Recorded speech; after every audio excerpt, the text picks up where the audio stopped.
and welcome to today's edition of Twice Baked. We're the Kelly twins. I'm Bridget. And I'm Margaret. All of our recipes can be found at kellytwins.com. We're going to cook up some yummy soups today. Soup. We're playing with curry. Tell them. Well, we want to show the difference between an Indian curry and an Asian curry, and that's only two of countless curries, but two real distinct styles. And the first thing we're going to do is a soup. And to go with our soup, we want to start first, maybe even the night before or the week that you think you're going to make it, because this can stay in the fridge. In fact, I did start last night so that we wouldn't have to make you wait for our yogurt to drain today. So what we're going to do is make a yogurt condiment that will go on top of the soup after we serve it. Do you have any of this in your kitchen? Because if you don't, it's easy to acquire and it's very inexpensive. You can pay more for it at a specialty kitchen shop. You can find it for cheap at the hardware store, because, you know. Okay, if you go into a store anywhere that has the word kitchen in it to buy something, you're going to pay more. Pretty much. So you cut off a piece of your, it's called cheesecloth. They wrap cheeses and form them with this, and we also strain with it. It's a wonderful little gadget. So we're going to take some plain yogurt. Make sure it's plain, not vanilla. And we're just going to go through, it's in a little strainer. And what we're going to do is just drain out the liquid from our yogurt here.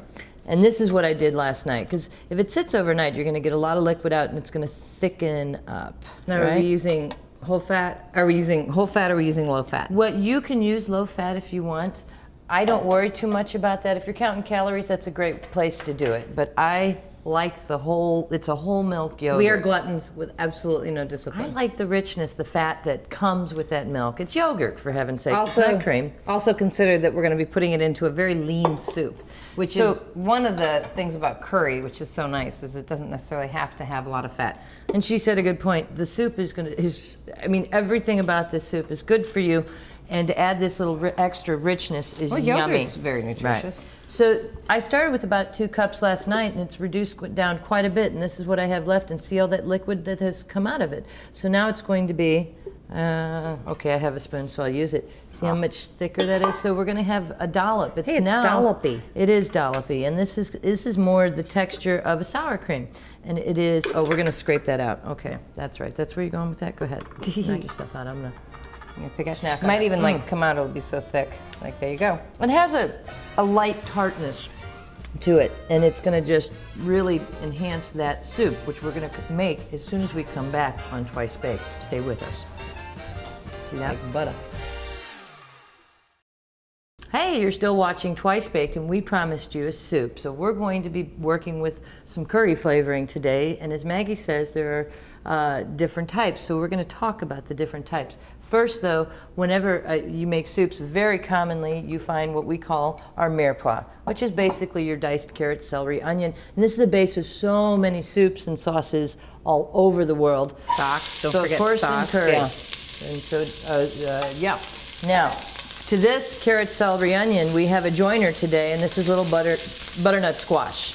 Okay? And this goes in now because it's a hard vegetable, like the carrots, and it will cook. And so to get it in that diced, I'm going to turn that down just a little. Okay? To get it in that nice little square form, which isn't so terribly important, you're going to peel this hard butternut squash. Just with a peeler, and you might cut it in half, cut the neck off and peel separately. Sometimes that's kind of tricky for folks, and I don't have to show it. Cut it in half so you have your flat side. La la la. And then you can lay it down flat, and then you do your chop, chop, chop, sideways chop, chop, chop. Yummy. All right. Now, okay, so we've got the basics here, and we can go in any direction, and today we're going to India with our more traditional Indian style curry. And the Indians are considered in a lot of ways to be the champions of spices. Certainly not the only ones, but they have just, they really understand how to use the spices. First, we're going to go in with our curry.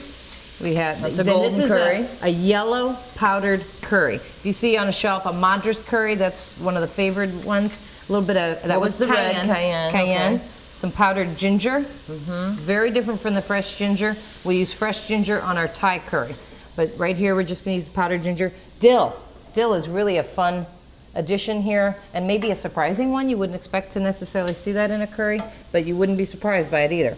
Now we have brown mustard seeds. You can use yellow mustard seeds. You don't have to use it at all, but it adds to that complexity and that variety that you want. So, now we've got some whole seeds here. We've got this cumin here, and we've got our coriander, which is the seed from the cilantro plant. Right. And very yummy stuff. But now, we need to crush it, and we forgot our spice grinder. So if you don't have a spice grinder at home, what are you going to do? Well, you might do this. And coriander, gosh, coriander is so fragrant. I just love it. It's used in a lot of cultural cooking. You see it in Philippine food a lot. You see it in like Dutch and Swedish. Whoa, that fit in real well. Yeah, that was a setup. I did that. You're wicked. Yeah. Okay, so we're gonna crush those up. You can put them in a spice mill if you want, but what we're doing is once we get it broken up. Now with my husband, when I make this at home, I really don't even mess with breaking up the cumin seeds because he loves to bite into the cumin seeds. They have sort of a fun texture after they've simmered for a while. But breaking them up will kind of help release those flavors for you. That is true as well. If you don't want to chew on them.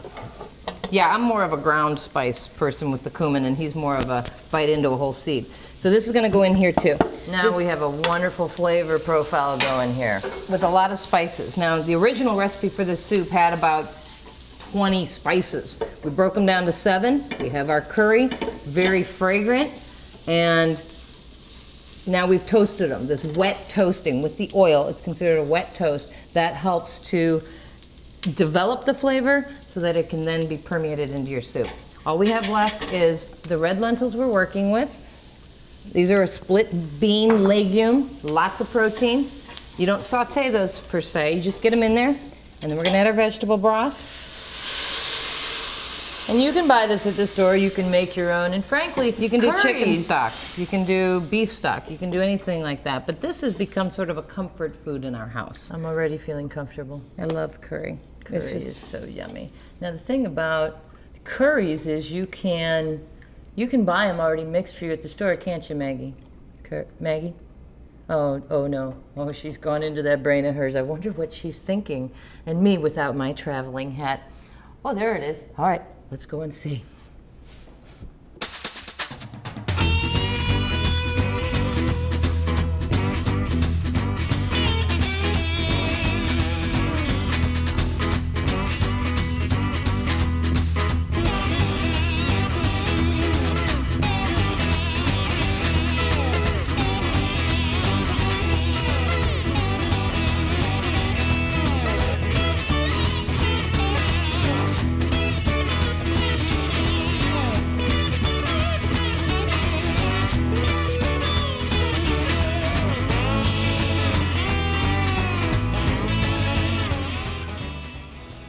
What you got there, Meg? Well, you know, if we were in India a long time ago, we might call something like this a curry.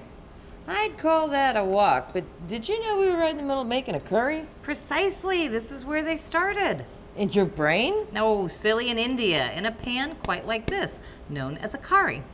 Oh, curry, the first name for curry? Well, that's still being debated. Some argue that the English named curry. The English getting cooked? Who knew? Nah, they just named it. During the time the English were colonizing India, the British Raj and his militia took a very strong liking to the spicy foods of India. Then they took it back to Europe, but at the same time, all manner of curries were evolving elsewhere. So curry reigns from India, like we all figured. Well, the curry we all know today, yes, but curry's origins are that of meat and vegetables in spicy sauce with bread. That's it. The earliest known recipe for this appeared on tablets found near Mesopotamia in Babylon and was probably an offering to the gods.